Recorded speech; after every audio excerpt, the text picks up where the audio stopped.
జరుగుతుంది. సో నా దగ్గర చూస్తేనే మీ అందరికీ అర్థమై ఉంటుంది. మొత్తానికి లావణ్య అనగానే అందం. సో మేడం పేరు అయితే లావణ్య గారు. సో వీళ్ళ ఇన్స్టాలో చాలా ఫేమస్ ఫ్యామిలీ మొత్తానికి అయితే. సో సార్ గారి గురించి అయితే చెప్పవలసిన అవసరం లేదు. సో పర్టికులర్గా మీ రోజు ఇక్కడికి ఫ్యాషన్ షోకి రావడం జరిగింది ఫ్యామిలీ మొత్తానికి. సో ముచ్చటగా వచ్చారు. సో ఎలా వచ్చారు, ఎలా అనిపిస్తుంది మీకు? ఫస్ట్ మాకైతే అసలు మాట్లాడడానికి మాటలు వస్తలేవు, అంత సంతోషంగా ఉంది. సో ఎవరు ఈ రోజు ఇక్కడ ఫ్యాషన్ షోకి వచ్చారు కదా, సో మీ ఫీలింగ్ ఏంటి?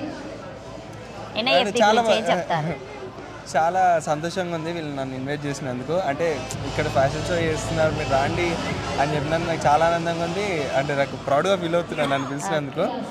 అండ్ ఫ్యాషన్ గురించి మాట్లాడితే అంటే మంచిగా కనిపించాలి, యూనిక్. నాకైతే కనిపించాలండి బట్టలలో ఇలా అందంగా ఉండాలని కోరుకుంటా. మంచిగా కనిపించాలి ఆ క్లాత్స్లో కానీ, వేరింగ్ క్లాత్స్లో కానీ. అట్లా ఎవరికైనా అదే కోరికే కదా, మంచిగా కనిపించాలి, 10 మంది చూడాలి అని కదా.